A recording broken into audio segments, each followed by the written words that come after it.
Good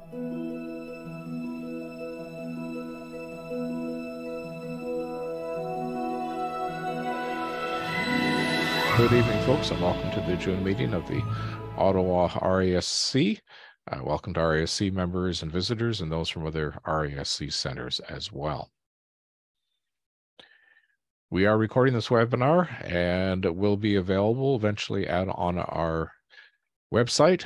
If you have questions or answers for the presenters, please use the Q&A box, and you can use the chat box, but just remember, when you use the chat box, your comments can be seen by everybody. We won't be taking questions via the chat box. Raise your hand is disabled for this evening. The RASC Ottawa Centre acknowledges the trust placed in us by our First Nations with their ancestral lands and sky. So here's the program for tonight. You're going to have to put up with me for a little bit. We've got the introduction, Ottawa Skies, Youth Outreach 101. Tim Cole's also talking about some outreach that he's doing with some of his programming. Take a break. We've got our AstroTrivia. Oscar is going to be sharing his observatory setup. And we have various observation reports on our monthly observation challenges. So welcome to our 3 new members, Diane, Leah, and Anthony, and our 36 new members in 2023. So members in the news, Andrea was in the news, and she was a winner for an astrophotography session at the General Assembly, so congratulations. If you'd like to join the RASC, annual membership is $103. Family membership's $97.50 plus $16.90 per adult, $9.20 per youth. And youth under 25 if a student, $62.40. What do you get for your membership? Well, locally, we have the Ted Bean Loan Library. We have our private observatory out near the Mill of Kintail, the Fred P. Lawson Observatory, or we call it FLOW. You'll often see us refer to it as that. The Stan Mott Book Library is currently locked up inside the Canadian Aviation and Space Museum. Once we get back to meeting there, we'll have access to that library. As a member of the RASC, you get the journal and the Observer's Handbook. It typically goes out in December each year. And we have our monthly Astronotes, which goes out normally shortly after our meetings. And one of the main membership benefits is all the people in the club. Just being able to meet with them either at star parties or reaching out for help. They're an amazing group of people. We have about 400 here in the Ottawa area, so great group to work with. So let's take a look at the Ottawa skies for June. So here are the moon phases. We have a full moon, I believe it's on the 4th, new moon on the 18th, and of course on the 21st will be the longest day of the year. Sunrise and set, you can see that by the end of the month, days are starting to get a little, well, they're building up towards the end of the month, but towards the end of the month, they're starting to get shorter. Mercury is not visible. It's rising and setting with the sun this month. Venus is visible in the evening, and we had the greatest eastern elongation on June the 4th. And Mars is visible in the evening as well. Jupiter is visible before sunrise.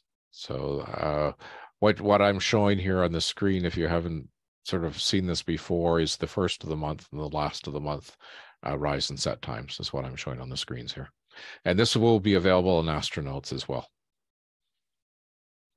Saturn's visible before sunrise. Uranus is available before sunrise, and as is Neptune. And here is our cartoon of the month. Waiting for that sucker hole so that we can get our observations underway.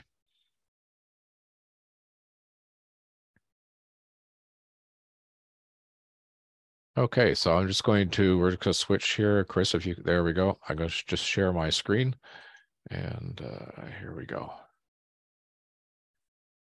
So one of my passions is youth astronomy outreach. So what I would like to do is talk to you sort of about a typical program that I would do for youth.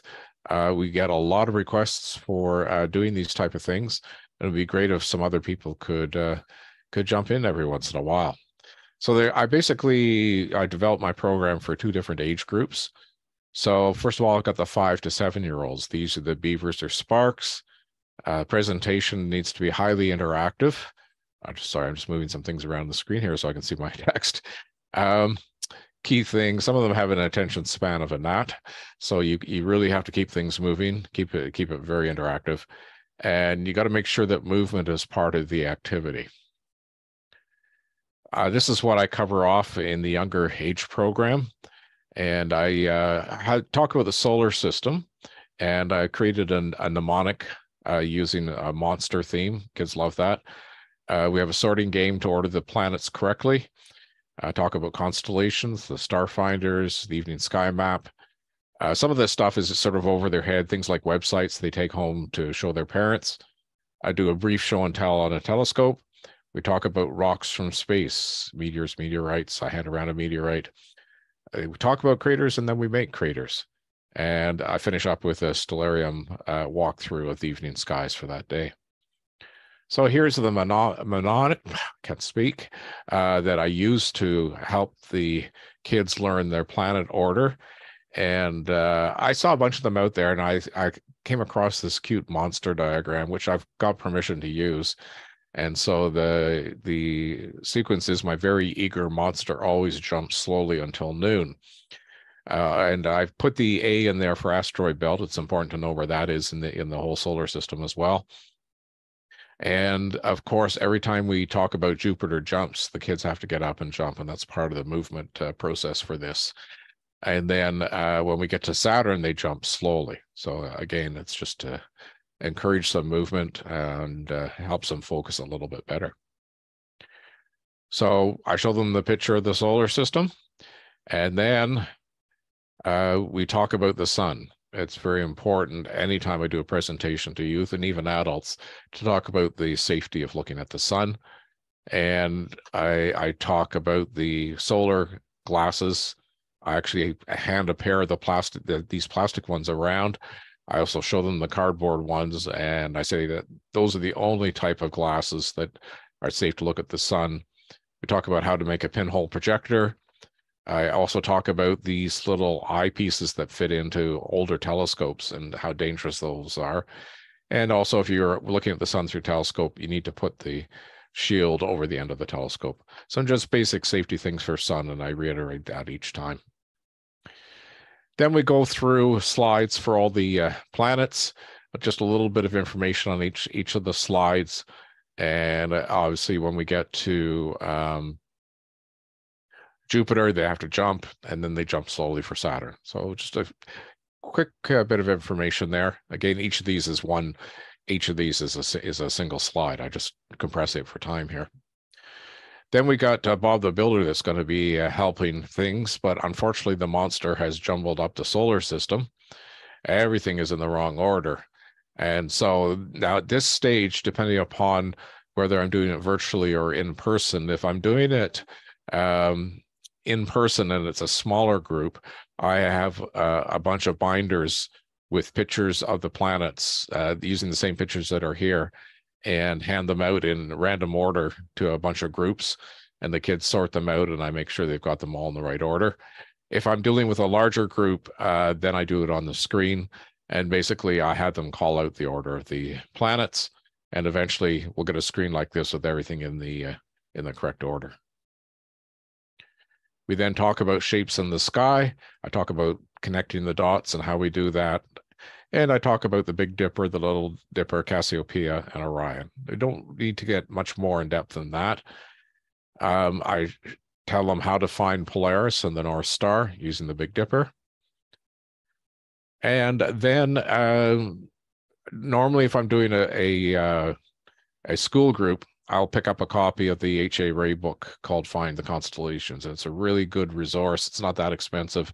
And I normally donate a copy of that to their local library so the kids have some more resources. Starfinder, if I'm doing a really large group, at one point, Pinecrest Public School asked me to speak. Originally, it was to one class, and eventually, because it was the first Friday after March break, they decided to send all the classes to me. That's 300 students. That gets really expensive purchasing the Starfinders from the RASC. So I sent them the PDF, and I printed it in-house and was ready for me for them. And they obviously, I didn't do all 300 at once. They split it into 4 different classes. The Evening Sky Map from skymaps.com is an excellent resource. It's available the last day of the previous month, and it's basically like the Starfinder, but it also shows the position of the planets, and also lists some of the astronomical events that are happening for the month. I have a sort of an astronomy websites thing that I've put together, and again, for the younger kids, it's mostly for the parents. For the older kids, they tend to look at that. And I also, for the younger kids, I print out this solar system mnemonic here. There's actually 2 per page. I just cut it down the middle. We talk very briefly about telescopes and how they work with the kids, with the younger kids. They can't really hold their attention that much when it comes to the details of the telescope, but I typically bring a reflecting telescope like this with me. So at the end, if there's time, I'll put some images of planets on the far wall, or sometimes down the hallway if it's out of school, and the kids can practice using the finder scope and looking through the telescope to see how it works. And then we get into rocks from space, and the younger kids really get into this. We talk about what killed the dinosaurs, and I have a meteorite sample. It looks a little bit like this that I hand to the kids and say, "You're holding a rock from space." They think that's really cool. We talk about the various craters, and talked about what wiped out the dinosaurs. And then at that stage, then we have a little exercise where they make their own craters. So what I have is I have 8x8 or 9x9 aluminum trays. You can have about 10 kids work on one of these. 3 cups of flour, assorted marbles, and I often will bring in plastic dinosaurs. You get them relatively cheap off of Amazon. The kids can take a dinosaur home with them, but they love throwing the marbles, taking a look at what the craters look like. And it's very messy. And depending upon the size of the group, if the size of the group is larger, or if I'm doing it online, there's a very good video from NASA called How to Make a Crater. And we show that video instead. And then finally, I do bring up the Stellarium, excellent resource, and do a planetarium of the night sky. And again, the kids can really get into that, particularly when I turn on the images that are behind the constellations. They really like that. So that is the 5 to 7-year-olds. And then the 8+-year-olds, so Cub Scouts, Embers, Guides, and adults, I basically use the same presentation. Again, it's fairly highly interactive. I've also done, it's been quite successful doing this for seniors. So I've had a number of seniors' homes, particularly prior to the pandemic, would call me up and I'd come in and do a session for them. So the first one that I showed you there runs about 45 minutes. This one is about 1 hour and 15, about 1 hour and a half. So it's a highly interactive. I try to find out how much they know already, and I try to engage them with some interesting images.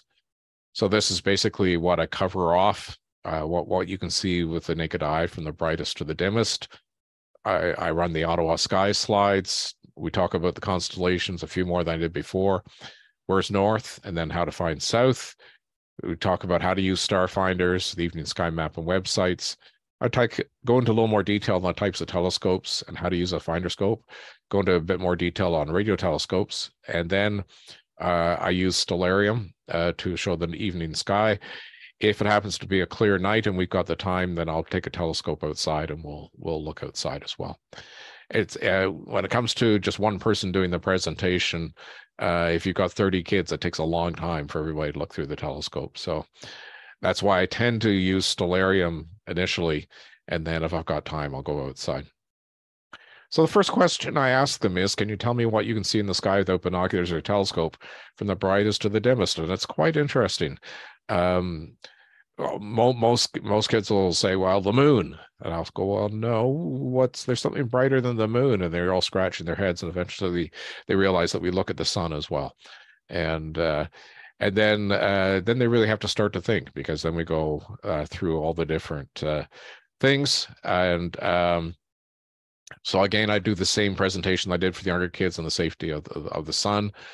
Then we talk about the moon. The best time to look at the moon is not a full moon. And I talk about how the shadows are cast when the sun's at an angle. We talk about Venus, Jupiter. Again, we're going from the brightest to the dimmest.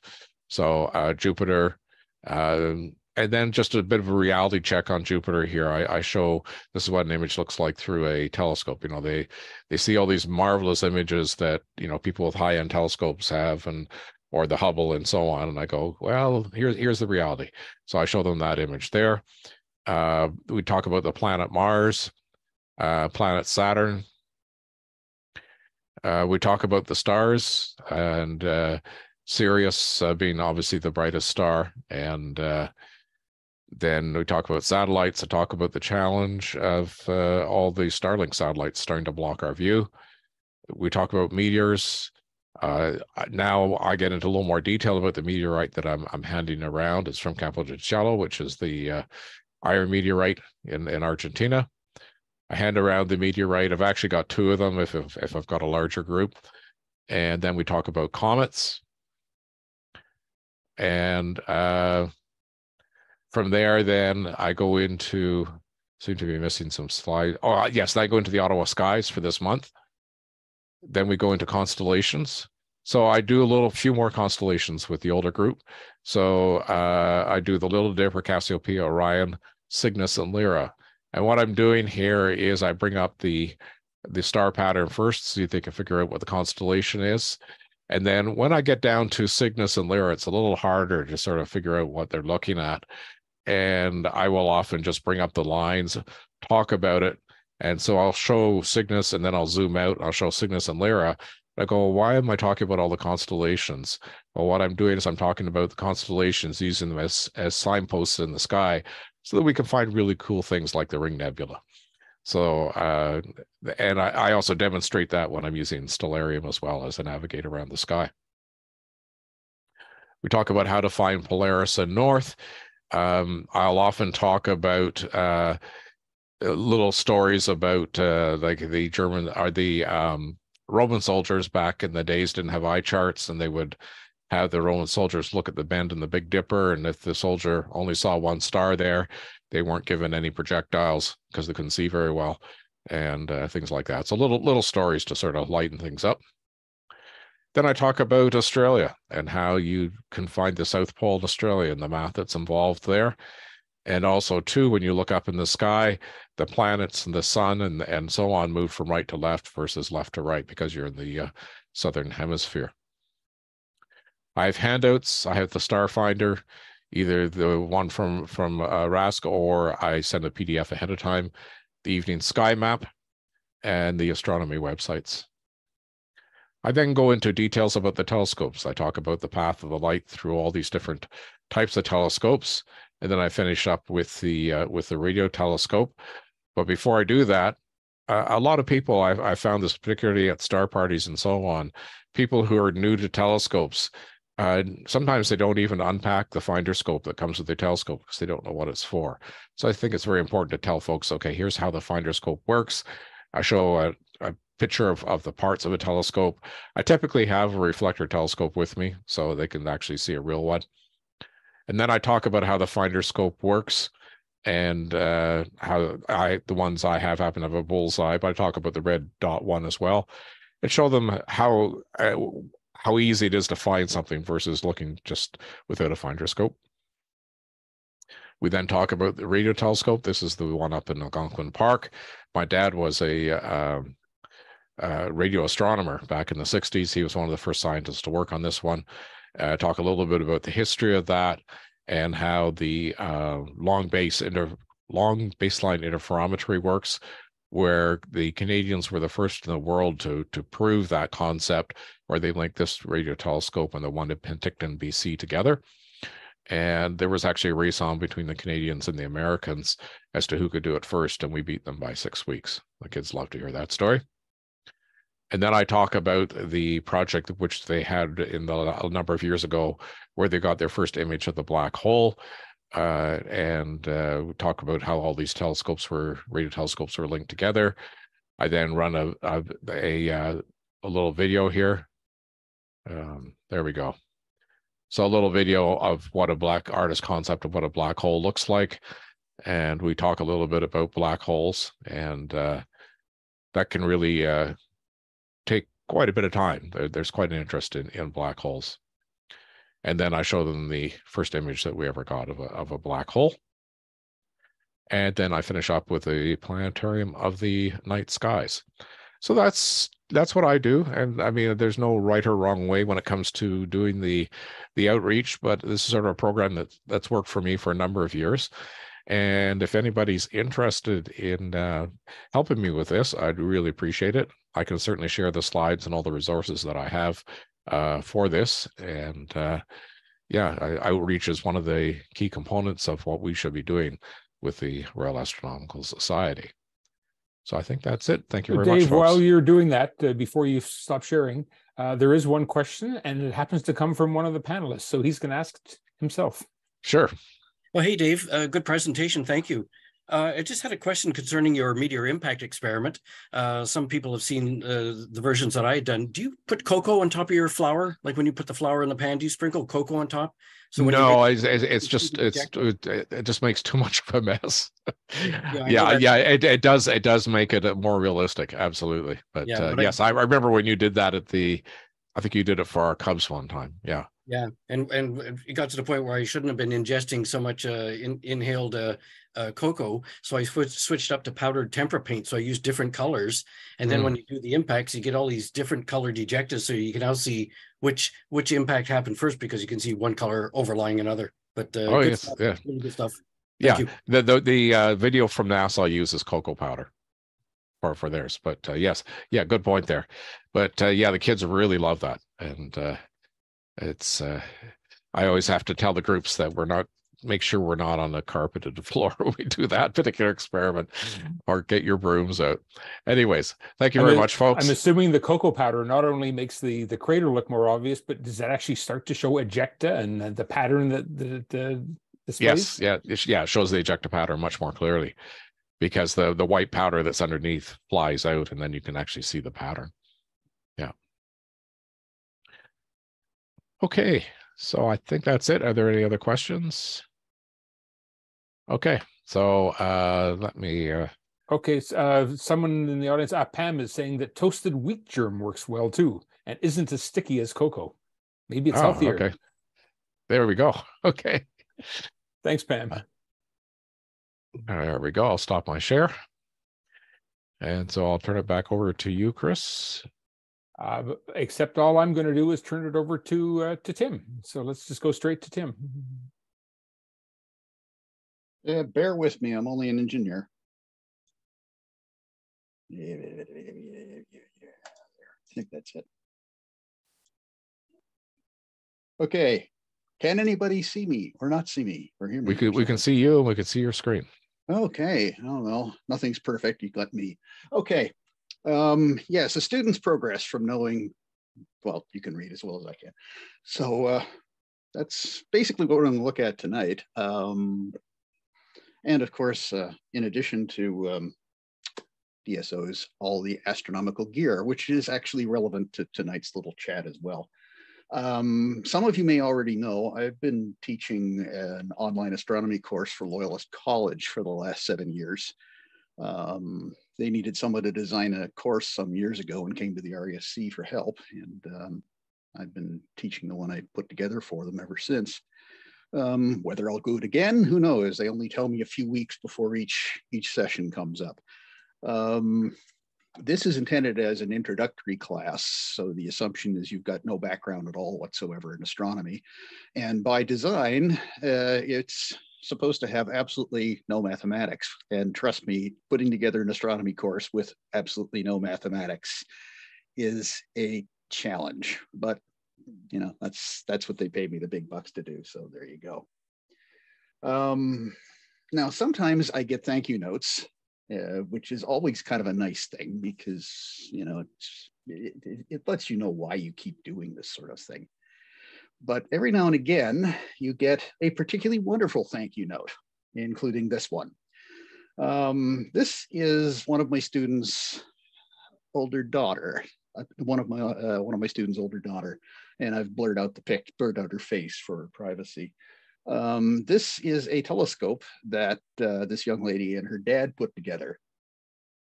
And as my student told me, her daughter had been following along with her coursework throughout the course.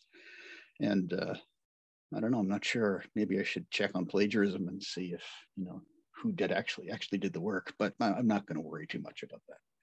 Anyway, one of the things that my student passed along was her daughter's very first photos through their homemade telescope. And apparently the young lady was extremely thrilled, but I got the distinct impression that mom was quite thoroughly thrilled as well. And I got permission to show these pictures. Now, partly it's just, isn't it cool what my student and her daughter did. But we've also got a lot of new members in the club. And when you see the sheer talent of our astrophotographers, it's daunting. I can't possibly do that stuff. And well, you can. You can make a pretty nice picture aiming your phone into your eyepiece and going click. And I think this is it's a nice thing to remember that these don't have to be perfect. These are just fun things that you do for your own amusement.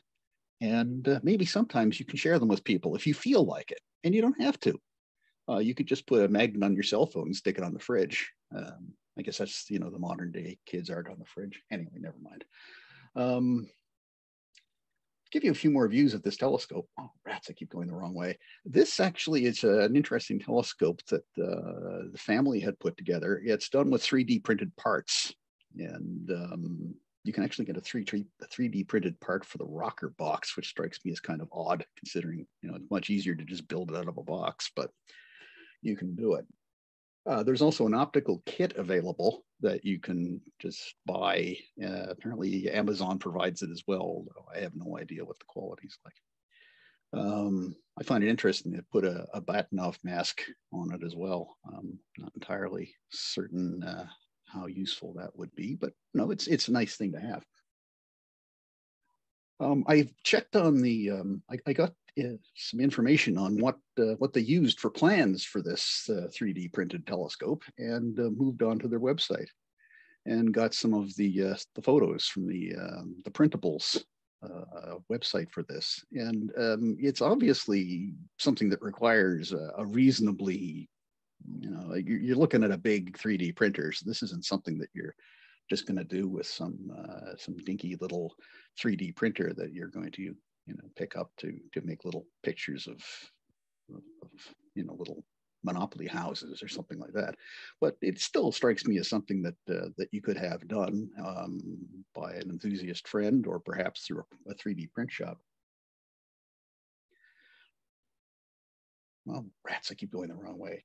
And just as a follow-up, my student sent along her daughter's latest pictures. And to my mind, it's kind of interesting because you can see how she's both progressing in her abilities, but also taking to heart something that I'd mentioned in my section on the moon, which was paying close attention to the Terminator as one of the finer places to look for the moon. Dave sent me along this little bit, which was the astronomy bug spreading further, which I don't know, kind of describes it quite nicely. I managed to infect a few more people with the dreaded bug. Of course, it's one of the better bugs to have. It's a lot better than what we've been huddling up for the last 3 years. And as as hobby bugs go, I guess it could be worse. You could have a boat.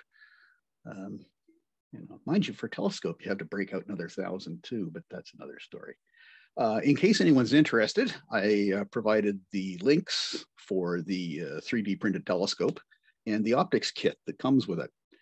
And it seems to be, it looks like a reasonable enough piece of kit. Now, normally I don't encourage people to run out and build telescopes because in my experience, I've found people go out and start doing it and they don't get anywhere with it. And find it's a tremendous amount of work. But this was done as a family project, and it was something they did for fun. My student's husband turns out to be an optical specialist for the armed forces. So for him, this was just, this was just a fun thing to do. So I pass this along in case somebody's interested in considering it. Though I really do point out for practically anybody, you're probably better off buying a telescope. It's probably going to be no more expensive than if you built it, if you bought it. It's not going to be you're not going to save any money building one. The only real reason to build it is because you think it's going to be fun. And as long as you're clear on that, then it's cool. So this is a very, very short item. It's kind of a nice thing to see a student doing really well with your work, with your coursework. And it's nice to have some feedback. And it's nice to provide a little, little something to particularly our newer members. You can go out and have a heck of a lot of fun without having to compete with some of the masters that we have in our club, who can really, it really seems like they can set the bar pretty high. So don't fret the bar. You can go out and have fun yourself. And there you go, ladies, gentlemen, and humanoids. That's it for the evening. And if that's everything, I shall disappear. Well, Tim, we'll put this in the Astronotes if you're okay with that. Oh, yeah, of course. Yeah. And can you also put your course syllabus in there? I believe I can. I'll check.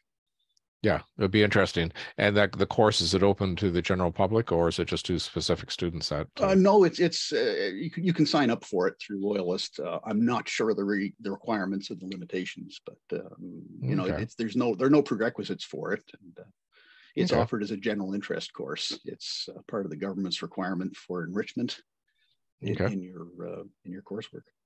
I'm just thinking there may be some new members here that might benefit from that course. So entirely possible. Yeah. So if maybe next time it comes up, send a blast out to the group. Yeah, I don't know what the requirements are for signing up, so I will check with Loyalist and see if you can just pop in and sign up. Last time around, they had 2 sessions running, and it made things a little busy for me. But yeah.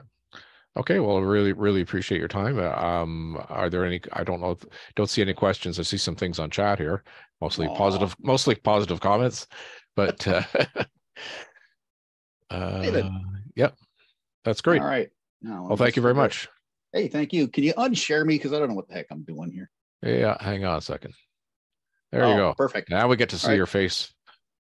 Oh, okay. But didn't you before? Oh well, never mind. We could see your face, but now we saw it big. Yeah. There we go. Okay. So Chris is just going to bring back up the slides here. So we're actually moving fairly quickly tonight. We're going to have we'll probably wrap up a little bit earlier than usual, and that's fine. I'm looking at the skies for tonight.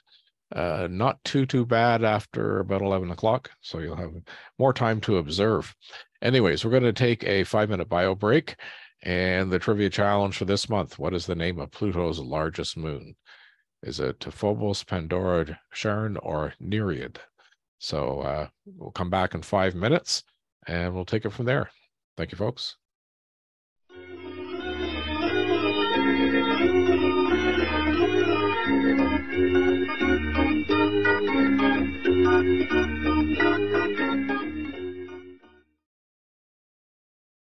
Okay, folks, so there's our 5-minute break. So, Chris, if you want to bring up the next slide. So, I've been told that the correct pronunciation is Charon. We don't pronounce the H. It was discovered in 1978, and it's just under half the size of Pluto. So, some scientists consider them to be a double dwarf planet, sort of rotating around each other. Okay, thank you very much. So we're going to then turn it over to Oscar. Oscar, you're driving from your own screen, I believe. And I need you to start your video as well. Is it not showing the video? No. What about now? There you go. Okay. Now I can spotlight you. Yep, that's good. There we go. All right. So when Dave put out a call for, if anyone was interested in doing a presentation on their astronomy setup, I decided to say, sure, why not? So for those of you who don't already know me, I'm Oscar Echeverri. I've been a member of the club since I believe it was March of 2011. Long time, longer than I would have believed, but we're here now. I'm currently serving as the vice president of the center as well. So why did I choose to set up an observatory for myself? Well, shortly after joining the RASC, I got suckered into astrophotography by taking an astrophotography class that was offered by Paul Cloninger. And I found that I was constantly driving to and from dark sites, and that became very taxing. And a lot of the time, I would spend more time setting up, tearing down, and driving than I would actually spend imaging, because with all the setup and tear down came trying to work out bugs out of the gear and stuff. So I sat down and had a chat with my partner at the time, who's now my wife. Decided to head out of the city and find a place in the country. This is sort of where we ended up there. As with any real estate, location is everything. So we're kind of, about 40 minutes west of Ottawa, just southwest of Empire, southeast of Renfrew. As you can see, it's not the darkest of skies. It's a bright green on the light pollution map, but it's dark enough for my needs, I find, and I'm pretty close to truly dark skies if I really want to image something that needs darker skies than I have. We chose this location. It offered a good compromise between dark skies and a reasonable drive into work in Canada, as well as not being too far from the comforts of a city. One of the biggest drawbacks that we've encountered here are all the trees. So this is is the video playing for folks there? Yeah. So this is an aerial shot of my property. You can kind of see my dome near the middle of the shot there. So pretty well surrounded by trees, which is always a challenge with this hobby. I make do with the skies that I have. So for the view, so this is if you were to take a map looking directly at zenith, this is the sky that I have visible to me. You can see a lot of it, especially toward the north, is covered by trees. So there's the views to the north. Not sure why it's labeled zenith. Oh no, there it is. There's the view to the north.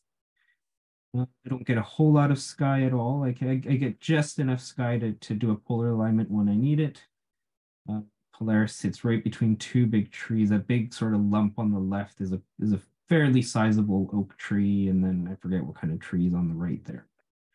They leave this nice little crevice where I can get at Polaris if I need to.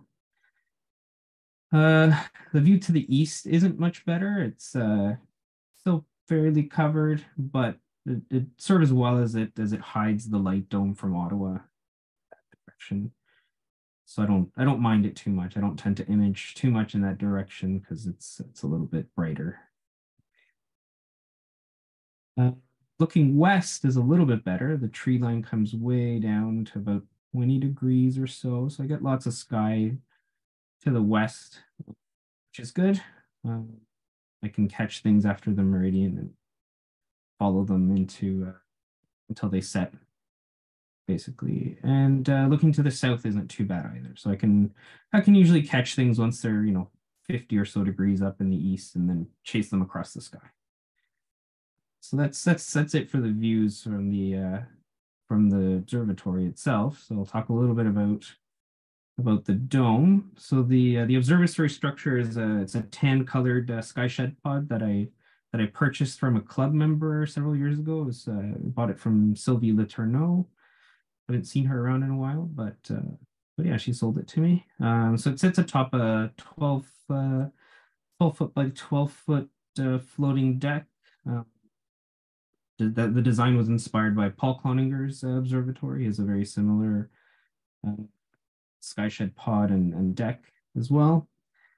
The deck itself, I don't have a photo of it here, but the deck itself has a void in the middle, so that the tripod can sit directly on the ground and isn't that way the telescope isn't affected by anyone walking around or falling on top of the deck. So I built the deck in the summer of 2017, and just this past summer, I built this modification for it. I was having trouble imaging to the zenith because the arc of the dome would often, or very often, cover the views to the zenith.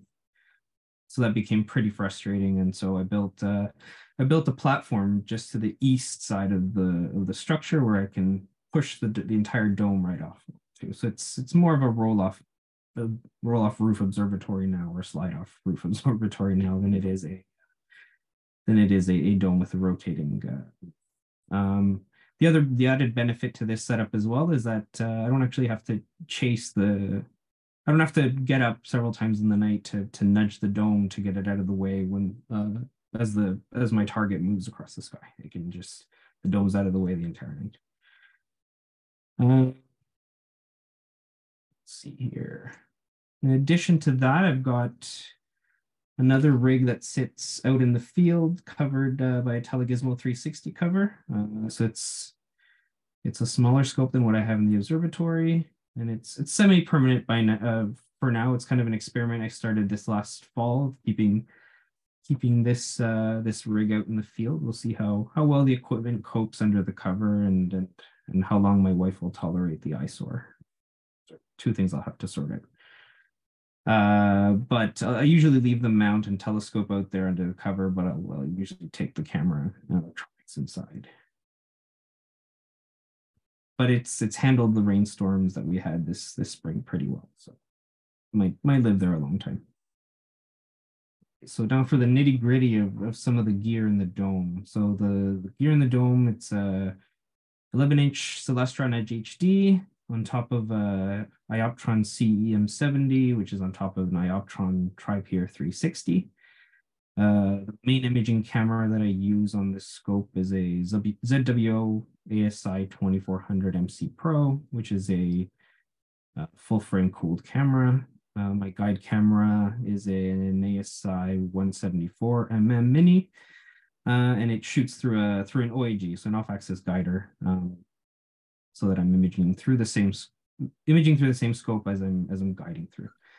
I have a rotator, which is I don't know if you can see kind of the blue block in the middle of the imaging train there. It's a field rotator, so I can frame shots electronically, as well as it has a motorized focuser, so I can focus using a computer. So the scope itself, it's an aplanactic Schmidt-Cassegrain design. So the design uses a corrector plate at the front, which is designed to correct aberrations from the primary mirror, from the primary and secondary mirrors. So in theory, it should produce a pretty flat field with round stars across the field, but in practice, it's really, really sensitive to any spacing issues. So if the camera is a little bit closer than the design calls for, you get some oval stars in the corners of an image, and likewise if it's a little bit too far away. So it's an 11-inch scope with a native focal length of 2794 millimeters at f10. But generally, I operated with a 0.7x reducer to bring the focal length down to 1955 millimeters.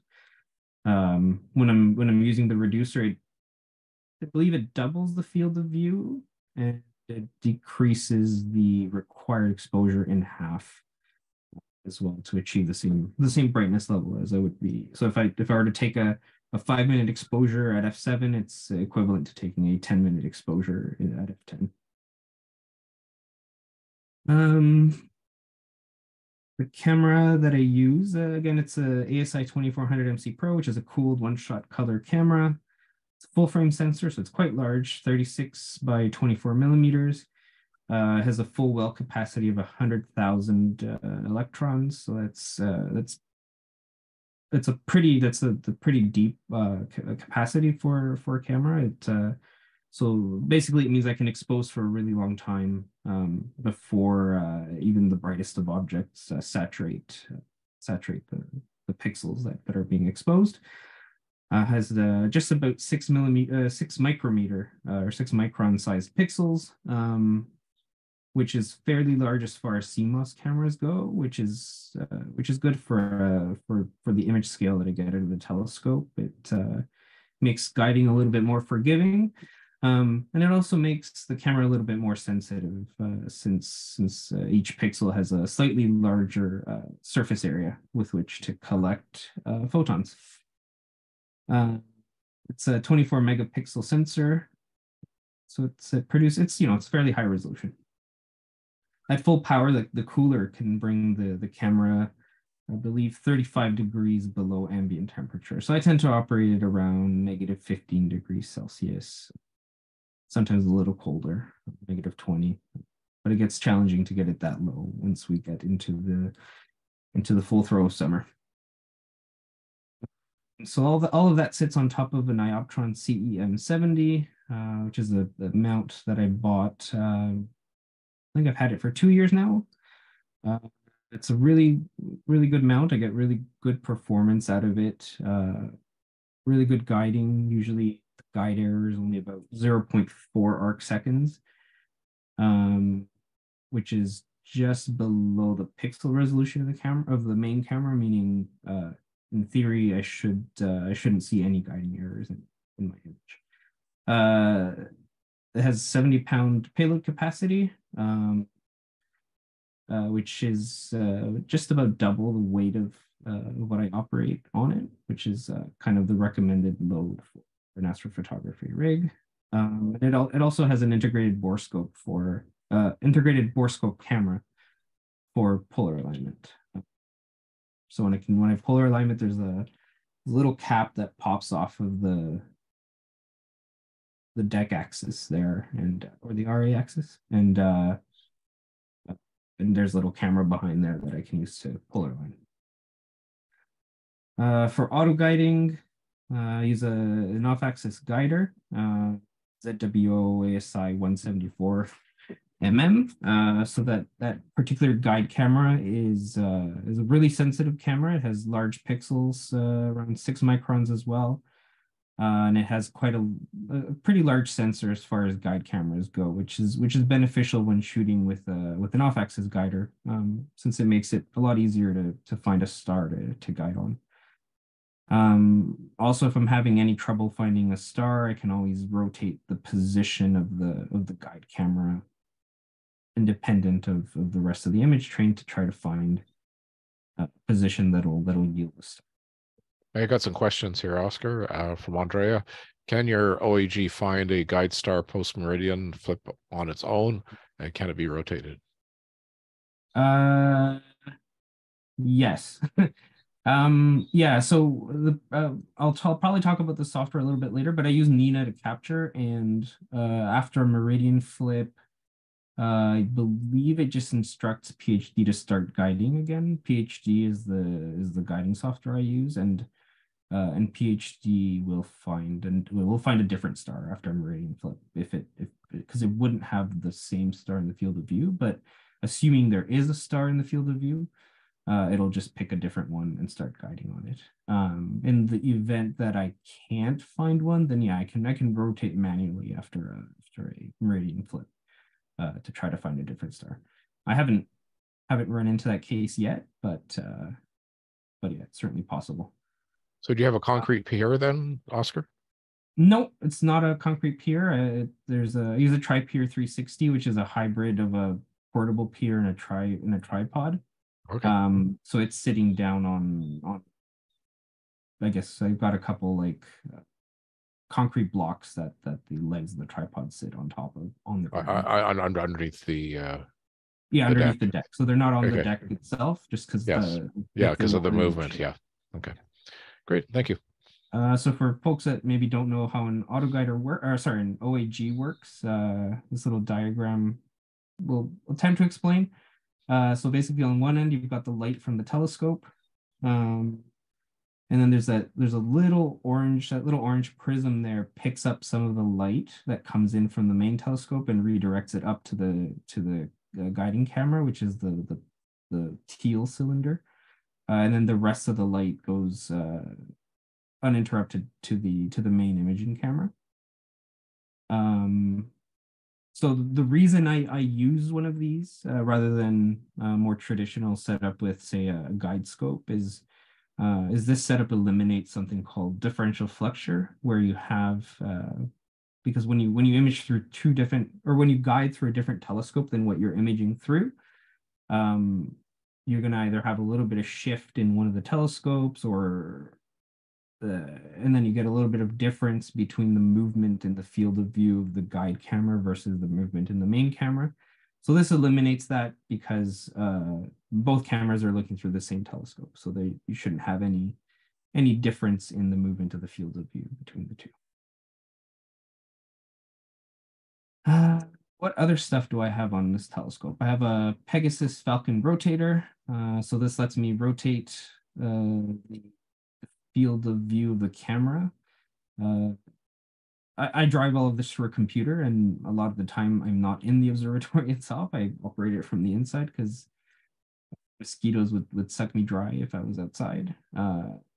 So I needed a piece of hardware to rotate the camera for me while I sit inside. So that's what this piece of gear does. That black ring in the middle will rotate and turn the camera and everything on the back end of this thing. So it lets me reframe a target that I'm trying to image. I use a Celestron focus motor to drive the focus knob electronically for the same reasons as the rotator. I'm often not in the observatory while it's imaging. Then in our part of the world, we need dew heaters, so I use this little standard dual channel controller from Kendrick Astro to drive a Celestron dew heater ring, which is a ring that sits on the corrector plate and warms it up a little bit so that you don't get any dew building. So now for the rig that you saw out in the field, it's a very similar rig to what I have in the observatory. I would say it's like a little brother to it. It's an 8-inch Celestron Edge HD instead of the 11-inch. It's on a Celestron CGEM DX that was evicted from the observatory when I replaced it with the CEM 70. I use an ASI 2600 Pro camera, which is a monochrome camera with a filter wheel with a full set of LRGB SHO filters. Same auto guiding setup. It's a same camera and OAG. For motorized focusing, I use ZWEAF, and because this thing sits out in the field, sometimes I'll power it with a battery. So I use a Pegasus micro power box for power distribution. So the scope again, it's an 8-inch Edge HD, essentially identical design to the 11-inch. Just in a smaller form factor. So I won't dive into all of the things here. I guess I forgot to swap the title of this slide. It should say 2600 Pro at the top. But it is a cooled monochrome camera.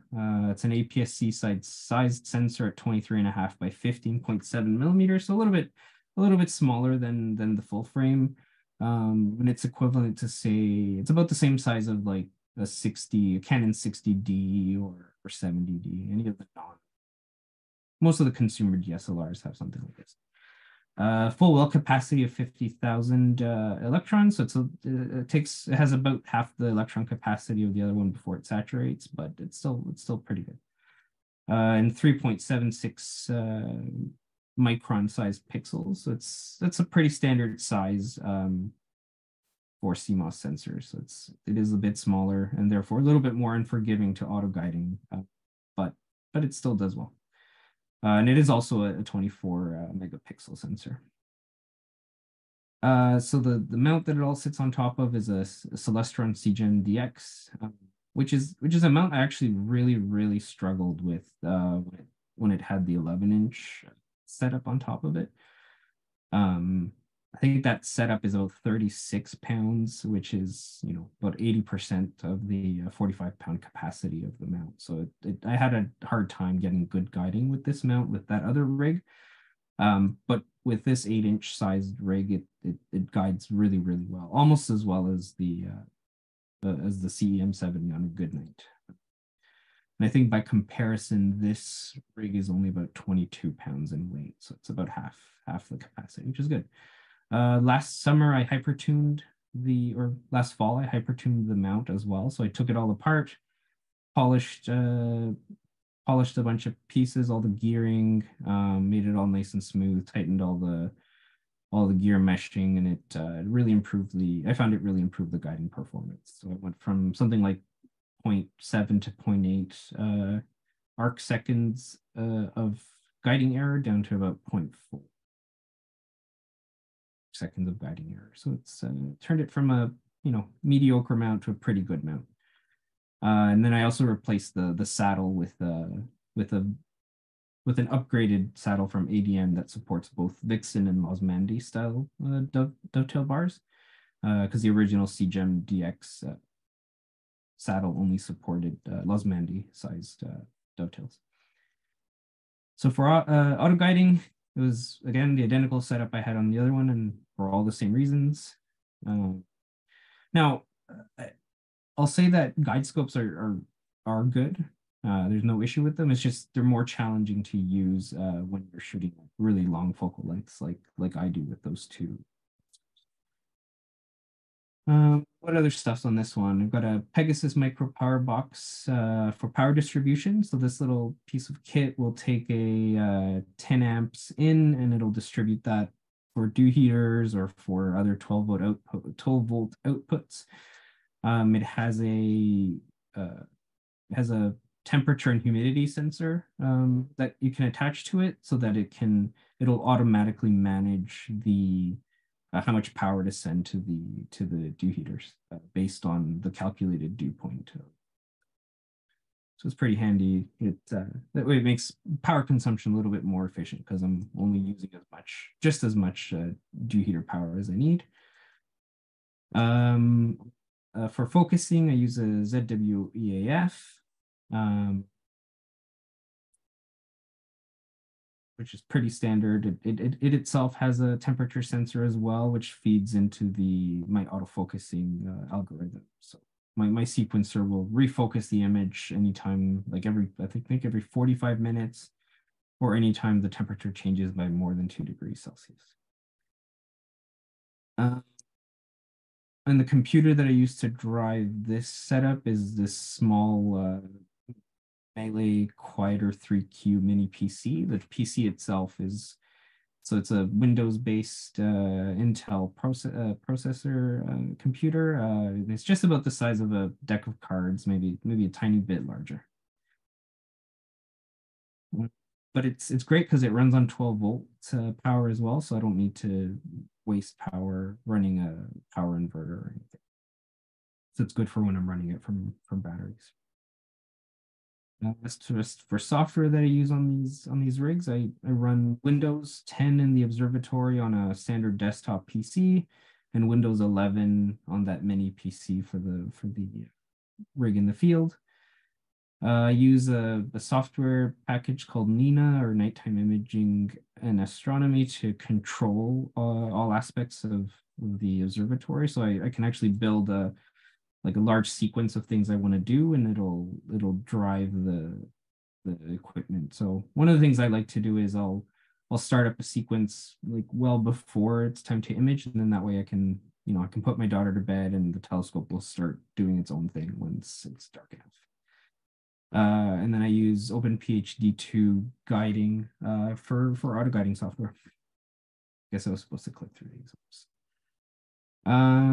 Yeah, so I think that's about it. Here are some of the images I've taken with those rigs. So this image here, I presented it before, but this one was taken with that 8-inch rig. So this is NGC 1333. Messier 65 and 66, that was taken with the 11-inch scope. The Stephens Quintet and the Deer Lake group, that was taken with the 11-inch scope as well. Pac-Man Nebula that I took with the 11-inch as well. That's it.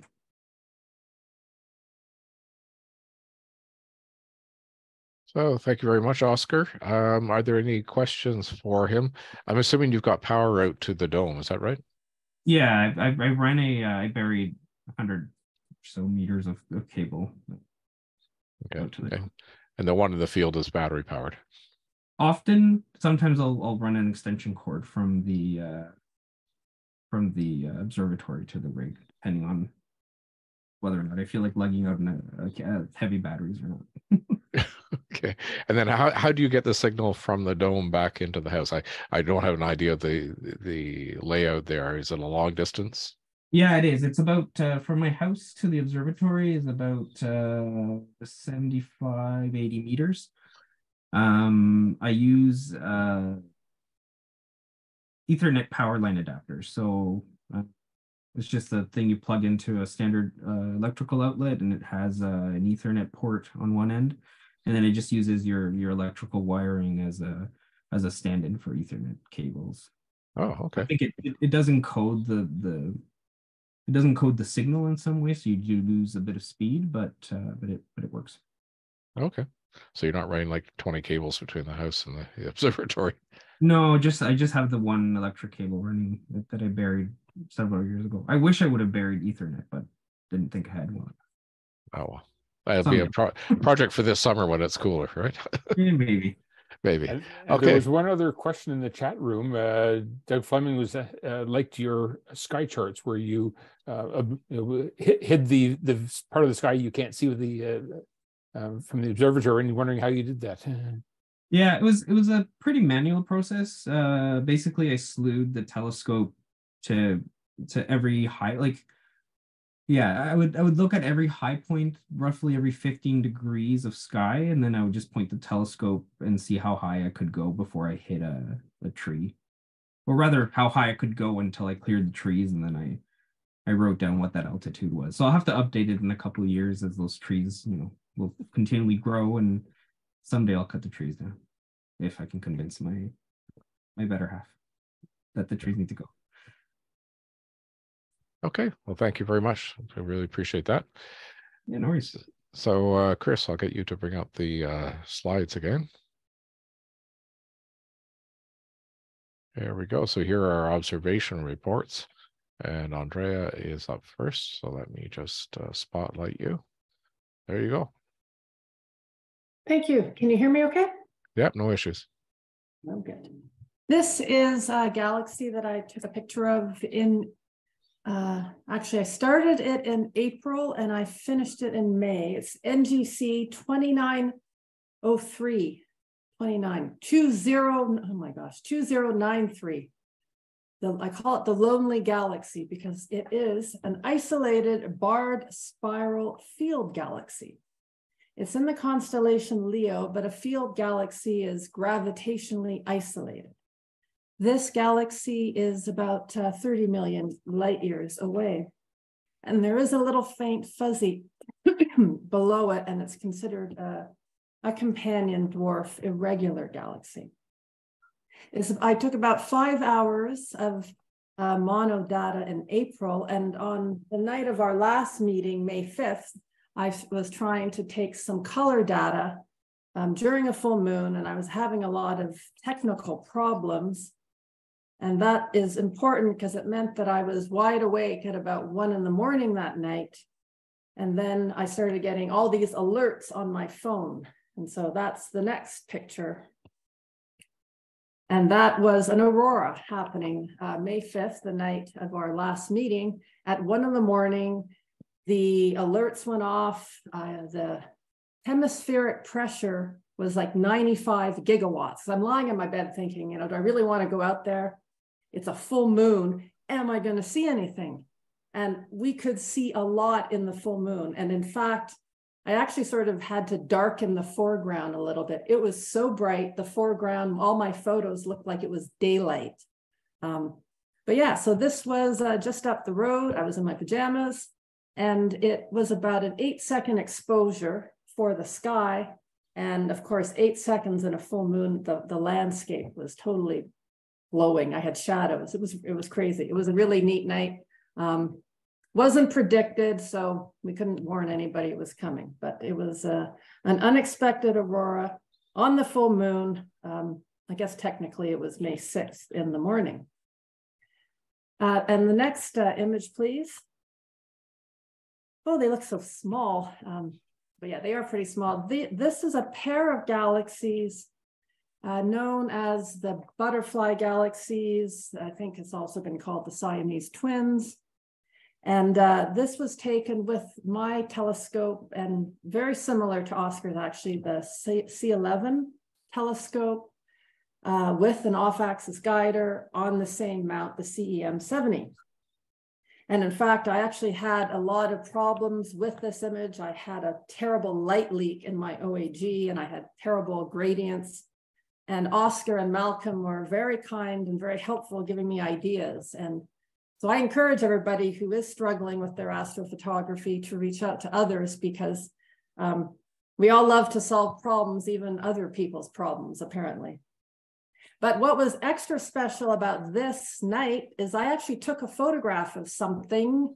I'm not going to say what it is, because I know somebody else tonight is going to talk about what we both imaged that night, and I won't steal his thunder. But we picked up something interesting that evening, and that was the evening of May 14th. Okay, yeah, May 12th and 13th, I think, or 14th. Next, please. Oh yeah, it's here. That's just the other little galaxies around. Next.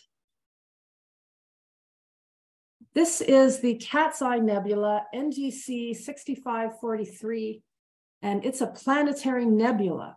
But it's really unusual, obviously, in that it has planetary nebula are really small, and that core is really, really small. And it has this giant halo of ionized oxygen emissions all around it. You can't probably see it too well, but the core itself has almost a spiral effect. And I used a lot of, it's called HDRMT, and it reduces the brightness, and I managed to get a fair amount of detail in the core, which was really amazing. So that, this is an image I did take with a dual band filter. So I did use a filter that only let in oxygen and hydrogen emissions. So it was the dual band L-enhanced filter. Again, what I've been doing is I've been doing one night of monochrome images, 4 or 5 hours, another night of color images, and then I combine the two together. And so this is maybe, I don't know, 8 hours over 2 nights. This is very high in the north, so a lot of people to the south can't see this. This is a very northern target. All right, next. What do I have next? Oh yes, the next one is, everybody knows about this. This is a little video, and you can go ahead and play it if you like, Chris. This, I did take some images of M101, and the video shows, this is an image I took 2 years ago, and then I compared it with the image that I took a couple of weeks ago. And this basically started being very visible around May. I don't have my day. I think it was May 21st, May 22nd. And then it brightened over a few days. And I think it's a little dimmer now, but it's still pretty visible. And I know lots of other people also took some pictures of the supernova. So those are my images for this month. Okay, thank you, Andrea. So next we have, scroll off my screen here, Jim. Okay, thank you. Well, if you look to the center right, you'll see this month's advanced deep sky image, NGC 4676, the mice, a pair of interacting galaxies with one of the mice showing its tail. It's located 300 million light years away in the constellation Coma Berenices. I was using the Celestron 8-inch Smith-Cassegrain scope with a 0.5 focal reducer, a UHC filter, and the Malencam Skyraider camera. There are 120 15-second exposures, stacked with Deep Sky Stacker and processed with Topaz Studio 2. I was pleased to see a tail on one of these critters. The second one tended, from my looking at previous photos, the second tail tended to be a lot less bright, so I didn't get that. That particular night, the moon was out, and so there was a lot of competing light and noise to contend with when processing this image. Next one, please. And here is another pair of interacting galaxies. This is a crop image of the antennae galaxies known as NGC 4038 and 4039 in the constellation Corvus. It's 45 million light years away, and the galaxies are currently going through a starburst phase in which the collision of clouds, gas, and dust with entangled magnetic fields causes rapid star formation. The antennae galaxies were discovered by William Herschel in 1785. Next one, please. And along the same theme, we have a cropped image of NGC 4567 and 68, nicknamed the butterfly galaxies and the Siamese twins that was shown just previously. These galaxies are unbarred spiral galaxies, approximately 50 million light years away in the constellation Virgo. And these galaxies are in the process of colliding and merging with each other. 4 supernovae have been observed in the galaxies historically, and the most recent one is visible. Next one, please. And here it is, supernova 2023 IJD. Next one, please. And this is only one galaxy, the Sombrero M104, which is located 28 million light years away in the constellation Virgo.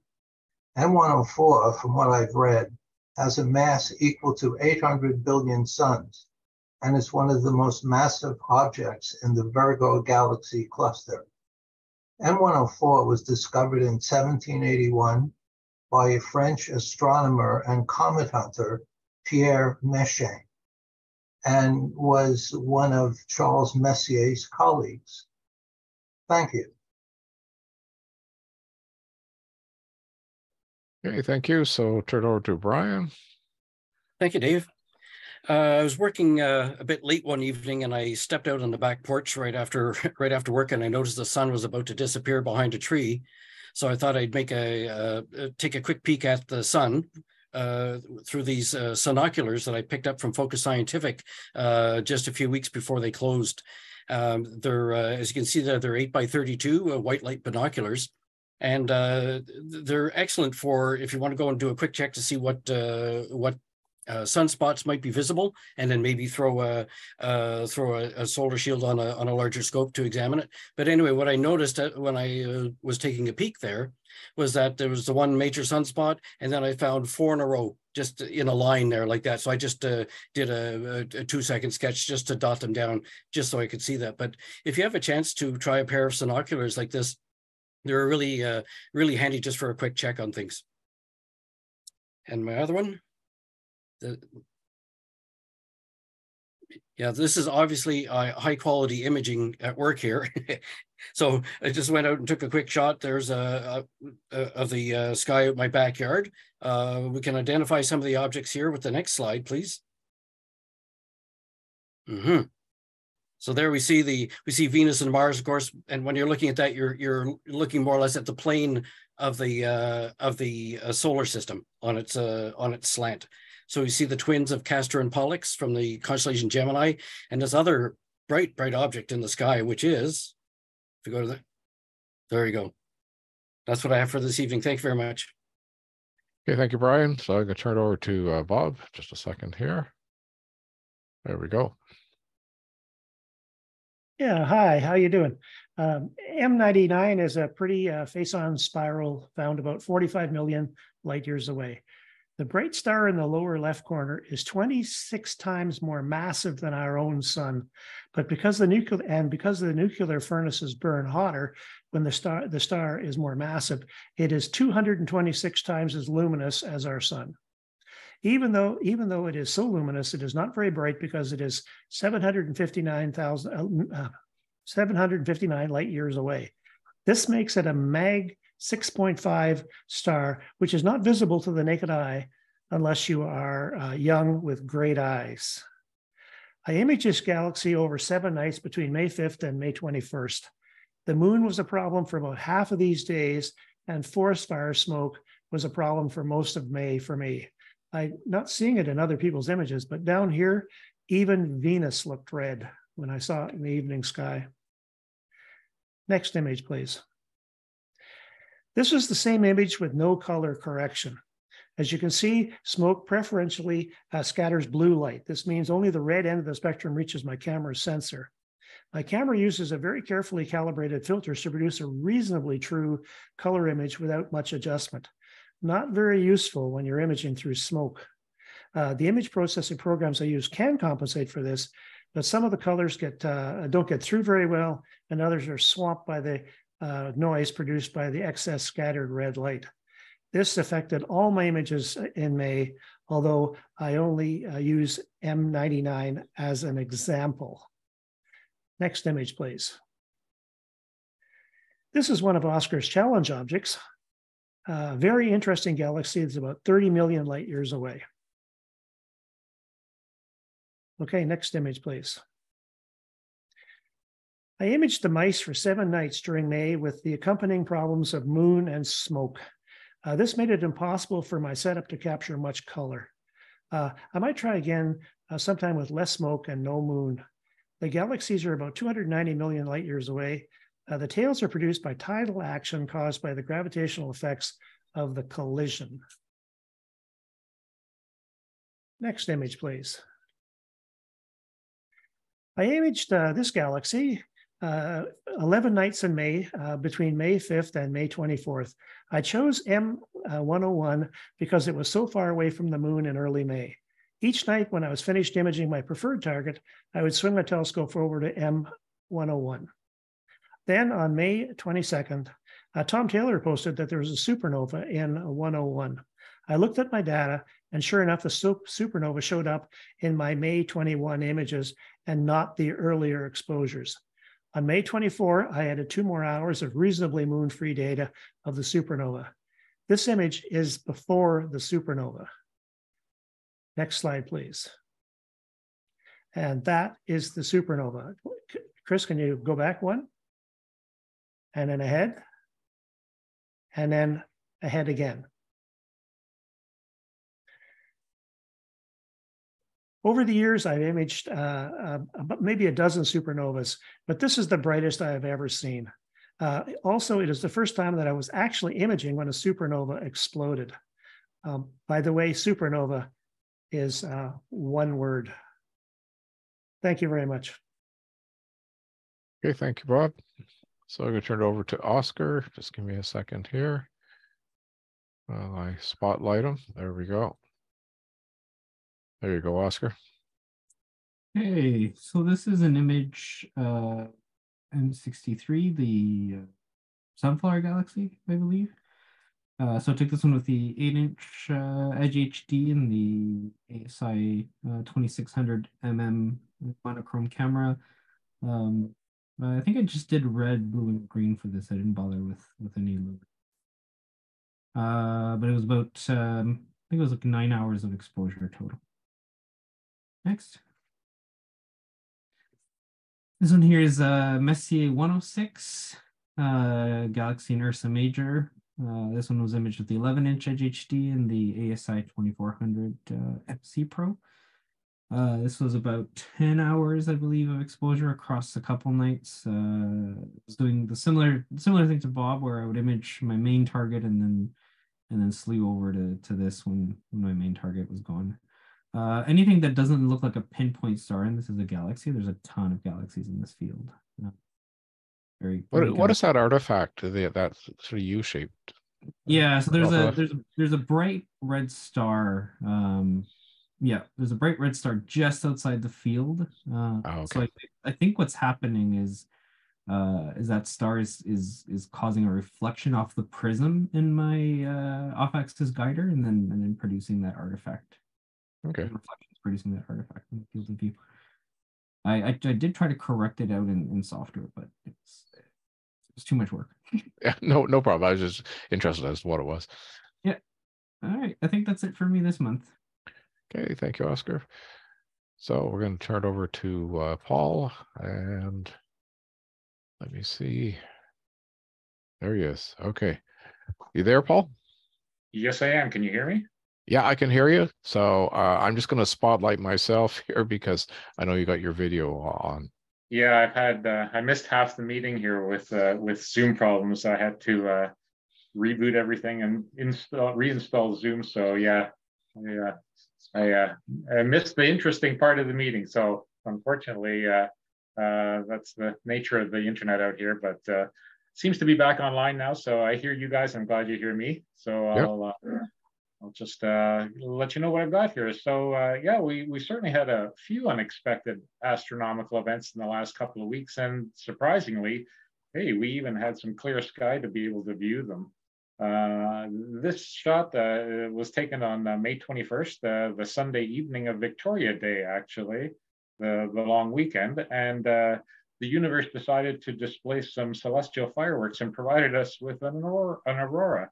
This sort of came up quickly as well. There, I happened to be checking space weather and saw the numbers pile up on the auroral oval there. And yeah, sure enough, I went out and I was crossing my fingers. The clouds stayed away, and I was able to get a few good shots here. The display wasn't really as energetic, actually nowhere near as energetic as the two that we were mostly clouded over for back in March and April and that we missed. But it still managed to generate some nice undulating patterns and rays reaching up to about 30 degrees in elevation. The tips of the blue that you can see there near the top of the frame are at around 30 degrees elevation. So it was surprising. I could see visually some of the brightest rays, but unlike the camera, being able to capture that color, I didn't see much in the way of color. I just saw the brightening and the ray form. It looked more whitish to me than anything else. Certainly not an intense aurora. But anyway, I observed the sky for 3 hours that night, starting around 10 p.m., which was just at the end of nautical twilight. And I observed that and imaged the sky till about 1 a.m. But the best of the show started around 11:30, and it only really lasted for about half an hour, where there was noticeable ray activity, and you could see the rays actually moving across the horizon. My next slide, Chris, if you would. This is a time lapse of that kind of 1 hour period from about 11:30 or so. And you can see the still image that I just showed you is from the beginning of the sequence there, where it's quite prominent there, and you can see the rest of the time that I was imaging. it was much more subdued, much more quiet. But yeah, for that half an hour around 11:30, it seemed to bounce around pretty good there, and certainly with the Canon. I just see Andrea has asked a question, which I was just about to answer. I shot this with a 16 millimeter lens, Bauer f2 16 millimeter, and it was on a Canon 70D. That camera has not been modified. It's a stock 70D, and just stationary and on tripod. So the exposures themselves were 15 seconds a piece, just shooting continuously. And the ISO rating was 1600, and I did have the aperture fully open. So yeah, that 1 hour period is compressed to about 20 seconds here, and then it just kind of loops back on itself, as you can see there. But yeah, whenever you get to the intense part there, that was kind of near the start of the sequence. The sweet spot was around just around 11:30 or so, and it was well worth seeing. It was first half decent catch of aurora this year for me, and I think we'll get some more soon. There's certainly the activity on the sun seems to be building. So if you didn't get a chance to check out this Victoria Day aurora, I don't think you'll have too long to wait. All right, next one, please. So I shot the pinwheel as well, and I actually wasn't intending to show this image because this is actually a test image that I took just a few nights ago. Actually, Oscar and I have been working on the 14-inch Paul Commission scope out at FLO, and as part of my testing there, I took some images with it. This was with a Canon RP. And a prime focus of the 14-inch scope there. Unfortunately, the moon was up at this time, and so I couldn't get really any long burns. The galaxy was also starting to get a bit lower, and there was some haze there. But like I said, I hadn't intended to show this, but they actually looked halfway decent after I stacked them. I did manage to get 6 4-minute shots away, so it's only a 24-minute exposure. But it was certainly bright enough to register the details I was interested in. Even with the marginal conditions, you can see that this is a gorgeous galaxy. I mean, it's actually larger in diameter than our own Milky Way. It's 21 million light years from here, and about 170,000 light years in diameter. And the supernova itself, which you can see indicated here, was discovered on May the 19th. And my image was from 3 days after that there, and you can see it's quite bright. It has started to fade from what I can tell.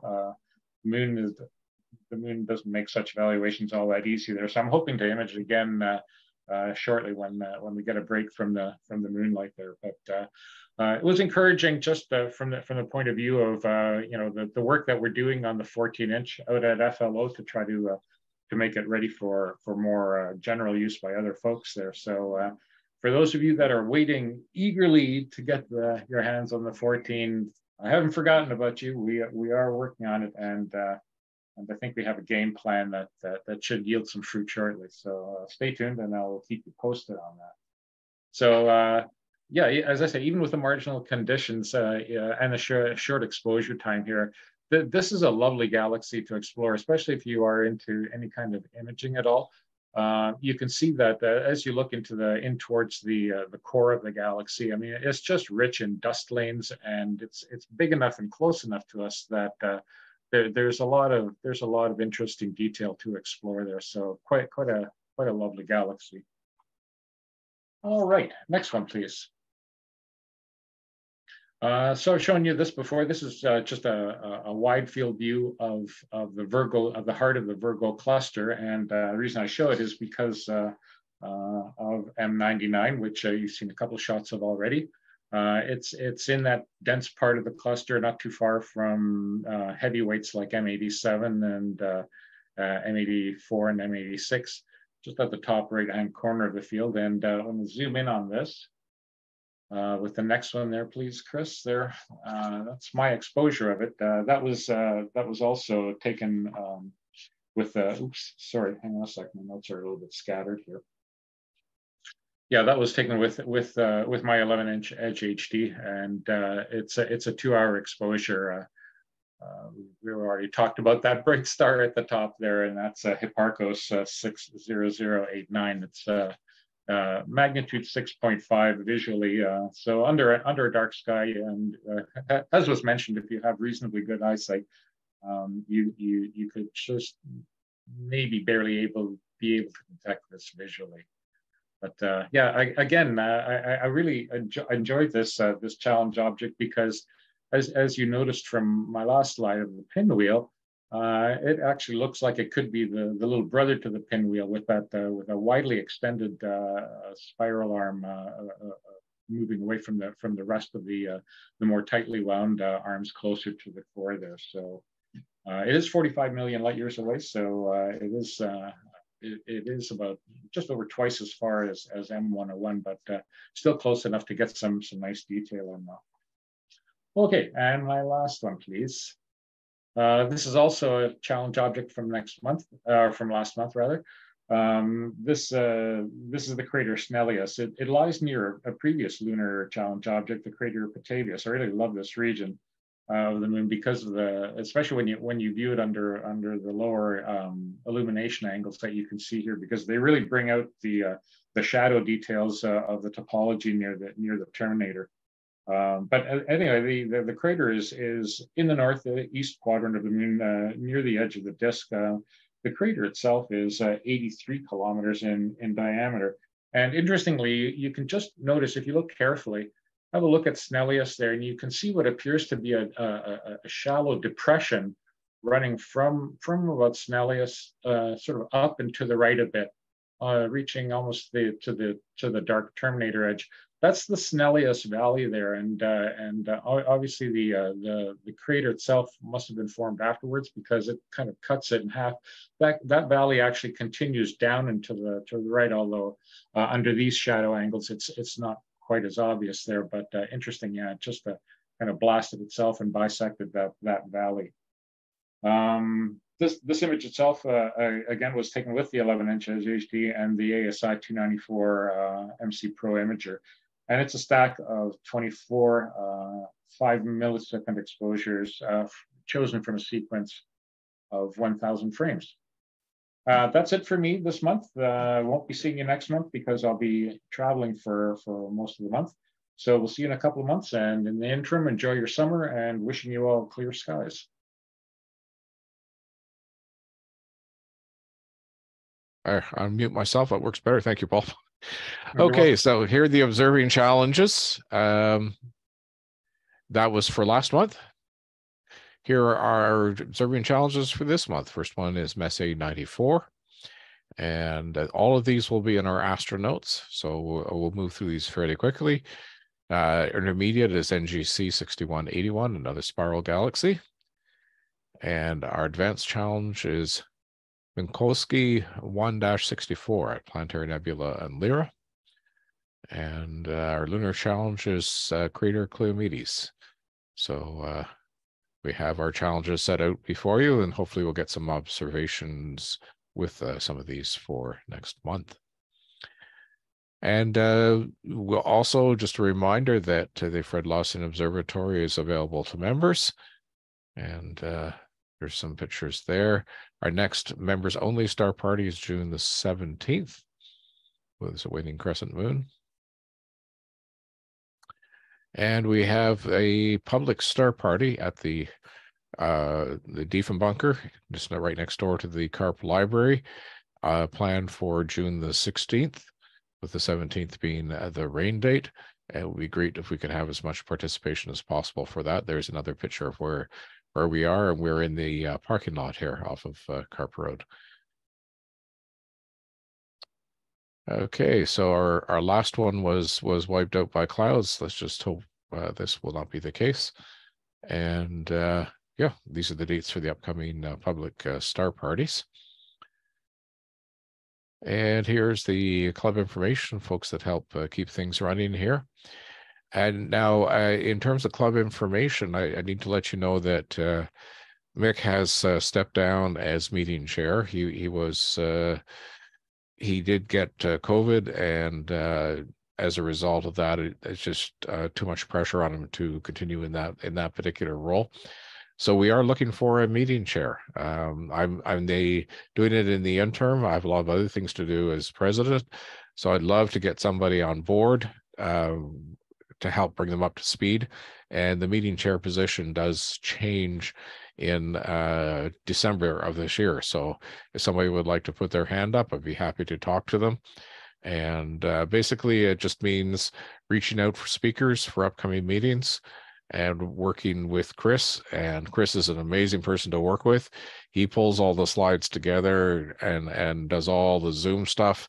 So from that side of things, if you are worried about the technology, Chris is there for you. And I am looking for speakers for upcoming meetings. So if you can do something like Oscar did, where you want to share your observatory or your telescope setup, that would be awesome. And or if you know somebody in the industry who you think might be a good speaker, I'd love to hear about that. You can send email to president@ottawa.rasc.ca, and I'd be happy to reach out and work on scheduling some speakers for the upcoming meetings. So we had approximately 55 people out here tonight. Thank you to all the folks who assisted. Thank you to the RASC National Office for the use of their Zoom webinar account. And if you can send emails to meetingchair@ottawa.rasc.ca. I believe, Chris, those come through to me right now. I think that's the way we have it set up. No? No, they actually come through to me, and I'll pass them on appropriately. Oh, okay. Okay, so they come through. I will eventually get the messages anyways. So either meeting chair or president@ottawa.rasc.ca for these. So our next meeting is Friday, July the 7th at 7:30 p.m. Again, it's on Zoom. We are working on getting the in-person meetings going. It's been a slow process, but things are moving in the right direction. Let's just leave it at that.